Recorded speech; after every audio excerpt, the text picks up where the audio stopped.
बताओ कि ये सनातन धर्मी मिला जिसके टुकड़े करने या इसके ऊपर विचार करने या प्रश्न चिन्ह लगाने के लिए मिल रहा है। अन्यत्र कोई पैगंबर के बारे में तो चर्चा करके देखे, कितने अभी गला काटने तक की नौबत आ जाती है। तो कृष्ण के ऊपर, राम के ऊपर चर्चा करने से कि जो औचित्य है, जैसे कि वेदों में भी इसका वर्णन है, वेदों में क्या नाम है वन व्यवस्था का, और गीता में पूरी तरह से इसका वर्णन है, मनुस्मृति में पूरा वर्णन है वन व्यवस्था का।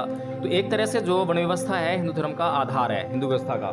तो मेरा पूछने का मतलब यही है कि इसकी आवश्यकता क्या है आज के युग में। अच्छा ना हो कि ये जो वन व्यवस्था है इसको बिल्कुल ख़त्म कर दिया जाए, समाप्त कर दिया जाए, और जो जैसा पैसा कर रहा है उसको तो वैसे ही टैग मिला हुआ है। डॉक्टर को डॉक्टर बोलते हैं हम, जो है वैद्य को वैद्य बोलते हैं, वकील को वकील बोलते हैं। अब वो पैसे के हिसाब से अपने आप ही पहचान।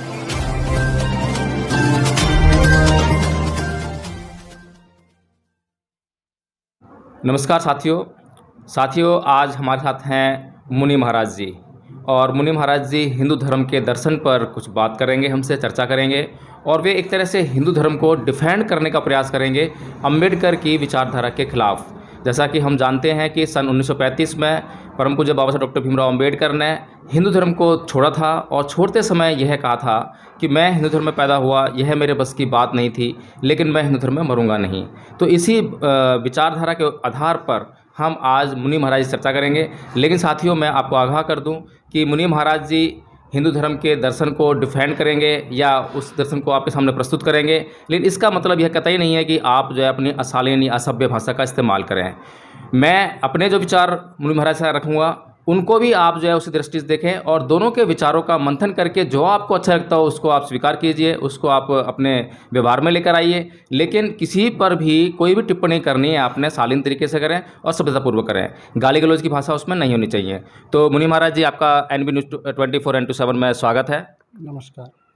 लेकिन अगर ऐसा हो गया कि सभी लोगों के पीछे जो है टैग नहीं लगेगा, कौन ब्राह्मण है, कौन क्षत्रिय है, कौन वैश्य है, तो जो हिंदू धर्म का आधार है वर्ण व्यवस्था वही नष्ट हो जाएगी। इसको तो ये तो आधार है ना हिंदू व्यवस्था का, जो है हिंदू समाज का। ऐसा कुछ नहीं है। वर्ण व्यवस्था आधार कर्म को लेकर के, मैं फिर बार बार कह रहा हूँ, पुरातन काल में आपने जिस समय कौन से राजा थे, जिस समय चंद्रगुप्त मौर्य थे, चंद्रगुप्त मौर्य से पहले एक नापत्य करके राजा थे, मतलब जो नाई समाज से थे। नाई समाज का तात्पर्य ये होता है जो अगर मूलतः देखा जाए, मूल तो वो वैश्य समाज से जाना जाते हैं, तो क्षत्रिय समाज से नहीं होते। तो कुल मिला के ये सब नहीं है। ऐसा पुरातन काल में भी राजपाट कराए उन्होंने, और ये सब चलता है। ये तो अब धीरे धीरे बढ़ता जा रहा है इन सब चीज़ों को लेकर के, और ऐसा कुछ नहीं है। मैं नहीं मानता इनमें। नहीं, मेरा पूछने का मतलब ये है कि हमें इस वर्ण व्यवस्था को बनाए रखने का क्या औचित्य है, जबकि हम जानते हैं कि जो डॉक्टर का काम करता है उसको हम डॉक्टर बोलते हैं अपने आराम से, जो है जो वकालत करता है उसको वकील बोलते हैं, इस तरह से जज बन के जो है निर्णय कर रहा है उसको जज बोलते हैं। कोई औचित्य नहीं है। मंदिर के गर्भगृह में जनेऊधारी ही अंदर प्रवेश करता है, चाहे ब्राह्मण हो वो भी अंदर नहीं प्रवेश करता, तो उसमें क्या रह गया। गर्भगृह के अंदर वही प्रवेश करेगा जो उनकी पूजा पाठ कर रहा है, पंचोपचार षोडशोपचार पूजन कर रहा है, वही गर्भगृह में प्रवेश करता है। वहाँ चाहे फिर ब्राह्मण हो, क्षत्रिय हो, शूद्र हो, बड़े बड़े मंदिरों में कोई नेम प्लेट के साथ में थोड़ी कोई घुसता है कि शूद्र को बड़े मंदिर में नहीं घुसने दिया जाएगा। ये तो छोटे मंदिरों में या गांव नगर के अंदर ये तो अपवित्र बातों को फैला रखा है, जिसकी वजह से किसी और जाति के व्यक्ति को मंदिर में नहीं प्रवेश दिया जाता। ये गलत है और इसके विरोध में हूँ मैं, और इसके लिए चर्चा करता ही हूँ अक्सर। नहीं, जो हमारी चर्चा थी कि जो औचित्य है, जैसे कि वेदों में भी इसका वर्णन है, वेदों में क्या नाम है वन व्यवस्था का, और गीता में पूरी तरह से इसका वर्णन है, मनुस्मृति में पूरा वर्णन है वन व्यवस्था का। तो एक तरह से जो वन व्यवस्था है हिंदू धर्म का आधार है, हिंदू व्यवस्था का। तो मेरा पूछने का मतलब यही है कि इसकी आवश्यकता क्या है आज के युग में। अच्छा ना हो कि ये जो वन व्यवस्था है इसको बिल्कुल ख़त्म कर दिया जाए, समाप्त कर दिया जाए, और जो जैसा पैसा कर रहा है उसको तो वैसे ही टैग मिला हुआ है। डॉक्टर को डॉक्टर बोलते हैं हम, जो है वैद्य को वैद्य बोलते हैं, वकील को वकील बोलते हैं। अब वो पैसे के हिसाब से अपने आप ही पहचान है उसके समाज में। आप खुद ही कह रहे हो डॉक्टर को डॉक्टर बोलते हैं। समय आते पे धीरे धीरे सब खत्म हो जाएगा, समय आते आते सब कुछ खत्म हो जाएगा, उसमें कोई चर्चा करने वाली बात ही नहीं है। जैसे जैसे जागृति होगी, समझ में आएगा, सब खत्म हो जाएगा। बहुत समय हो गया भारत को एक लुप्त हुए, एक मतलब उसकी सभ्यता को लुप्तता की तरफ ले जाते हुए उसको ऐसे लोगों ने घेर रखा है जो समझने में नहीं आ रहा, जो सनातन धर्म की जागृति। अच्छा, एक बार मेरे को ये बताओ कि ये सनातन धर्मी मिला जिसके इसके टुकड़े करने या इसके ऊपर विचार करने या प्रश्न चिन्ह लगाने के लिए मिल रहा है। अन्यत्र कोई पैगंबर के बारे में तो चर्चा करके देखे, कितने अभी गला काटने तक की नौबत आ जाती है। तो कृष्ण के ऊपर, राम के ऊपर चर्चा करने से सब कुछ आनंद आता है। तो कुल मिलाकर के वर्ण व्यवस्था जैसी थी वैसी ना रहे, उसको शुद्ध करें, उसको समझें और समझ करके अपने नाम पीछे शर्मा वर्मा और ये सब लगा करके ना घूमें, सब अपने आप को सनातन धर्मी कहें, धर्म को शुद्ध करें और आगे ले चलें। मुनि महाराज जी, जो हिंदुओं में जो शूद्र वर्ण है उसको पानी पीने का अधिकार भी नहीं था जहाँ से कि अन्य समाज पी सकते थे। इसके लिए एक आंदोलन भी हुआ, महाड़ा आंदोलन, आपको पता होगा। डॉक्टर अंबेडकर ने आंदोलन किया था और उसके बाद उन पर लाठियाँ पड़ी थी और उस तालाब को जो है पंचगव्य जो तत्व थे उनसे शुद्ध करने का काम किया था। उसमें गोबर, घी, पता नहीं क्या क्या डाला गया था। तो ये जो किस समाज ने अत्याचार किया एक समाज के ऊपर, क्या ये मुसलमान थे, क्या ये ईसाई थे? हाँ, मैं बताता हूँ इसके बारे में बहुत अच्छे से।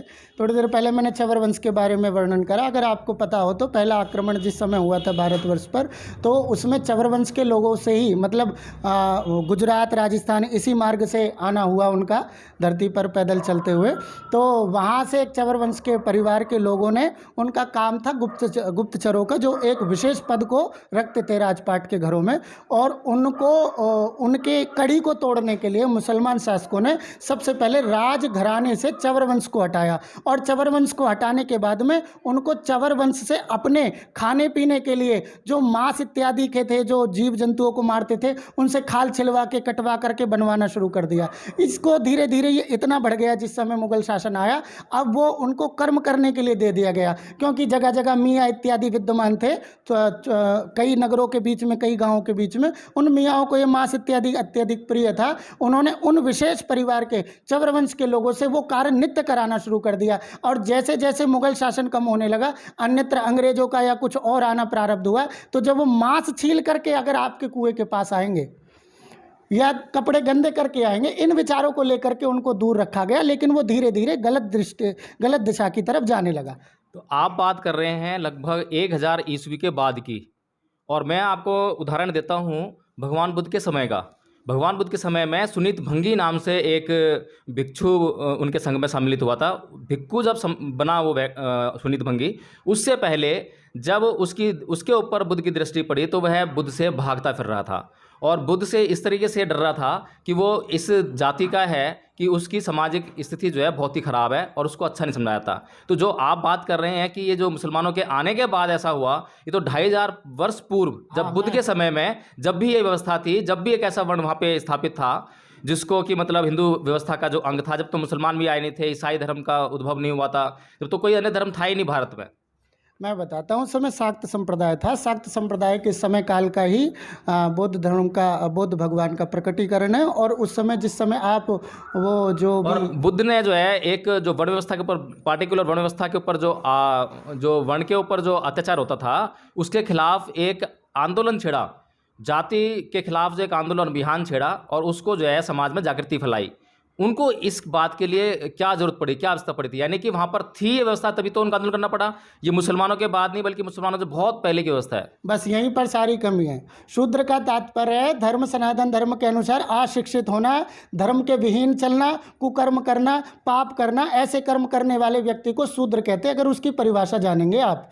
बुद्ध भगवान के समय काल के अंदर भी पापी लोग, शाक्त संप्रदाय के कारण, तांत्रिक प्रक्रिया पूजन करने के कारण पापी लोग बहुत विद्यमान थे। और उनको भी, मैं उस दिन भी कह रहा था, सत्कर्म पे लाने के लिए उन लोगों का उन्होंने संग लिया, उन लोगों को सत्कर्म पर लाए, मार्ग पर लाए। तो ऐसा शूद्र का तात्पर्य मैं फिर से बता रहा हूँ, जो पाप कर रहा है, जो विद्याहीन है, जिसने शिक्षा ग्रहण नहीं करी, वेद का पाठन नहीं करा और अपने कर्म से विहीन चल रहा है और अपने कर्म के विरुद्ध चल रहा है, धर्म के विरुद्ध चल रहा है, ये सभी शूद्र हैं। उस समय इसी प्रकार का शूद्र था। आज वाला शूद्र नहीं था कि वाल्मीकि शूद्र है या चमार शूद्र है या भंगी शूद्र, वो शूद्र उस समय में नहीं थे।